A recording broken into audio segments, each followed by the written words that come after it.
really means to live life golden. Yeah, we're golden, baby girl, we're golden. They're about to see us shine, 'cause we're golden.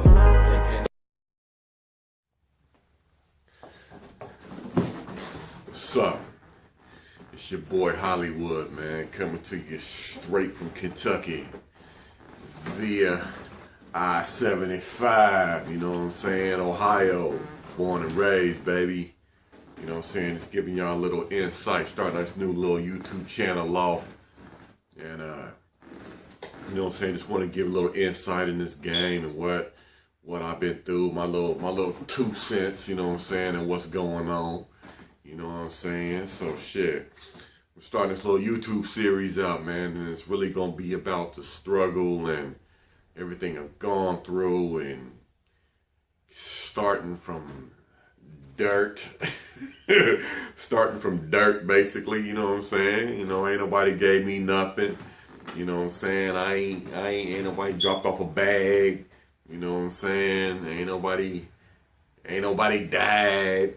You know what I'm saying? That's how a lot of black people start off. You know what I'm saying? You either get a loan, somebody dropped you a bag, or somebody that died.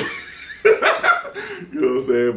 But that shit ain't none of that shit happened to me. This is all hard work and struggle gang. You know what I'm saying? Working a job that I hate.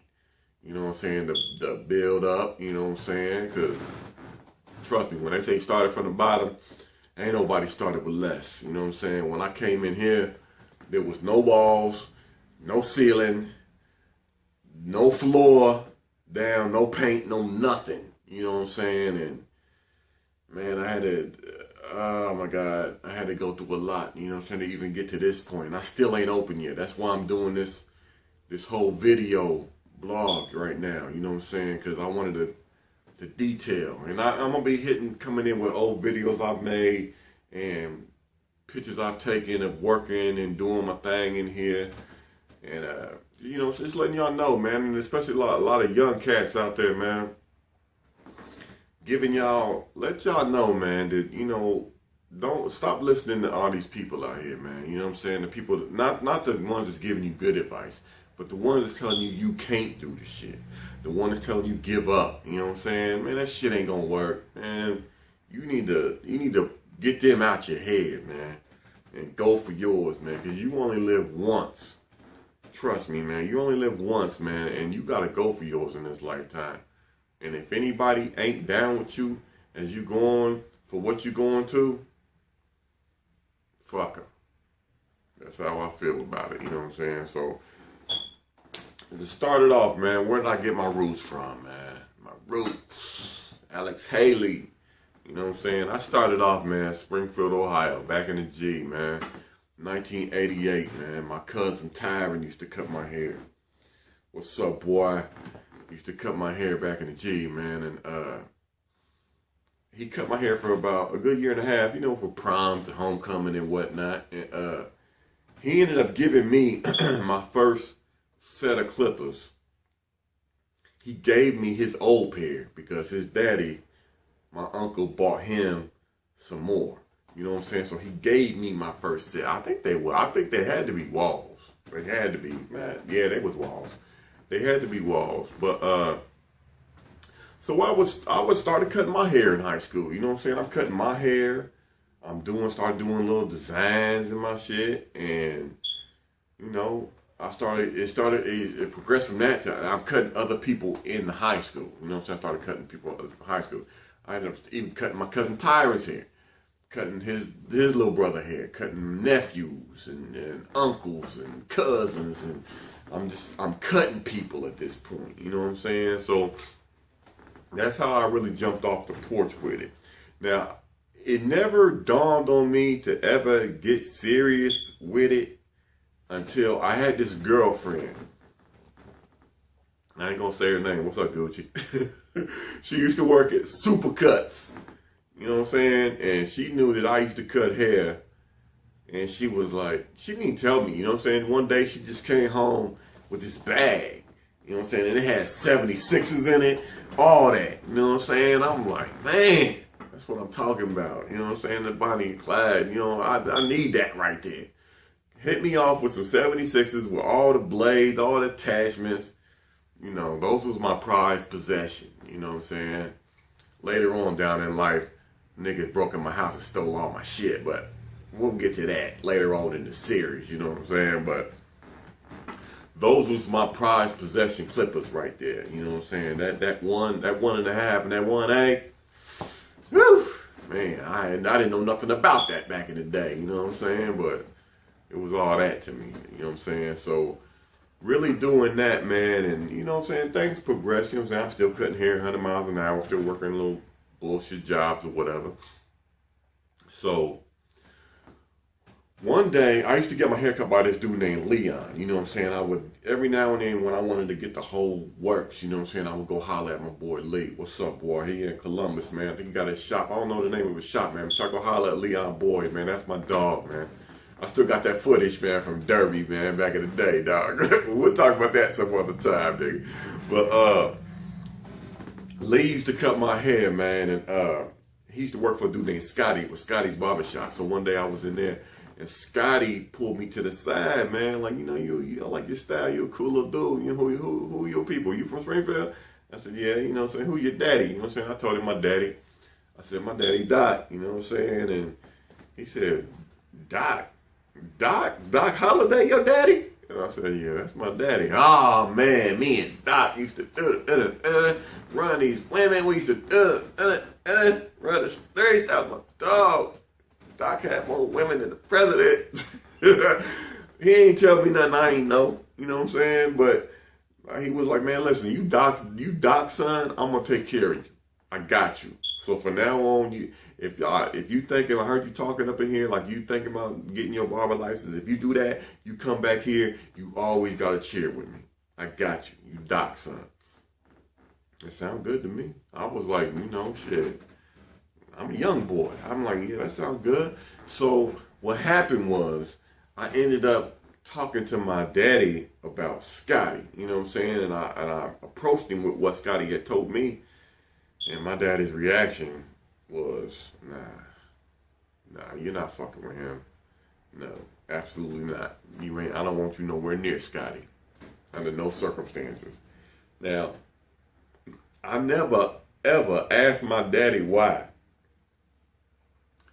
He was the type of dude you don't question. You roll with it. You know what I'm saying? Questions, and you don't question it. You know what I'm saying? That's, my kids probably say the same shit about me right now, but I didn't question it. You know what I'm saying? But it was a mistake. Not that I didn't question it, it's because that closed that road for me. I let that, instead of pursuing what I wanted to do, when he told me that, like, you're not dealing with him. I don't want you around him. In my mind, that road closed. So I started doing other shit.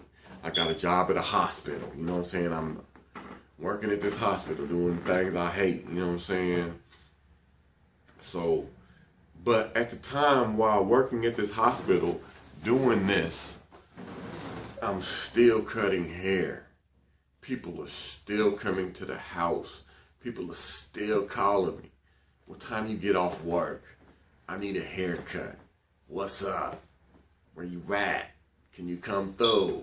It was like I could have been a damn brain surgeon, astrophysicist, or some shit, and niggas would still be calling me talking about, man, I need a haircut, nigga. Man, what's up?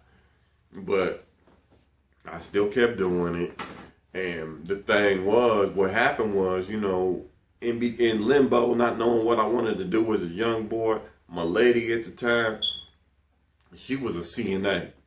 So she was like, I want to go to nursing school. You know what I'm saying? In her mind, she's probably thinking, nigga, you don't know what the fuck you want to do. I'm about to do what I want to do. So I was like, man, do your thing, you know what I'm saying? Go to nursing school. I said, and I told her, this is where it started. I told her, I said, you handle your business in that school. Don't worry about nothing else. This house, these bills, and these kids, I got them. I need you to focus on them books, because if you come up, we all come up. You feel me?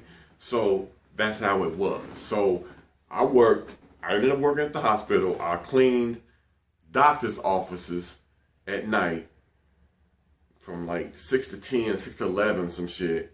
And I sold on the side. Sold stuff, things, stuff. But the thing is, I made it to where she didn't have to worry about nothing. All she had to do was focus on them books. And then she graduated, you know what I'm saying? She got her LPN, you know what I'm saying, at this point. So we ended up moving to Dayton because my daddy ended up dying. I don't even want to talk about it, but it's in the book. I'll fill y'all in later. It's in the book. But my daddy ended up dying, and in between this time, I had went to Dayton Barber College at least 3 times. I would go up there, get the manual, get the information, get everything I needed to sign up to go. But for some reason, man, I'd read through every page. And it just didn't go. It just didn't go. So one day in Dayton, my old lady at the time, she was like, you know what? Excuse me, I'm burping and shit. Listen, I know you got people coming to this house, getting haircuts, non-stop. This is obviously what you want to do, and I think you should do it. I think you should go ahead and go into school. I'm making good money. I need you to focus on that school, get your license, get in the shop, and do your thing. To me, it sounded good because I'm thinking to myself, she's offering to do the same thing that I just done for her. I worked my ass off to make sure she could just focus on school. You ain't got to work, just school work. Get your shit. She said the same thing to me when it was my turn. You know what I'm saying? I got this household. I got these bills. I got these kids. Go on back to school. Handle your business. That's what's up. That's the way it should be done. But I'm going to focus on that later on in the series. You know what I'm saying? But that's the way it was. Now, being a man, I did do that. But man, come on now. I'm a nigga, man. You know what I'm saying? I ain't never felt comfortable hitting my woman with, hey baby, you got some gas money? You got a couple dollars for me?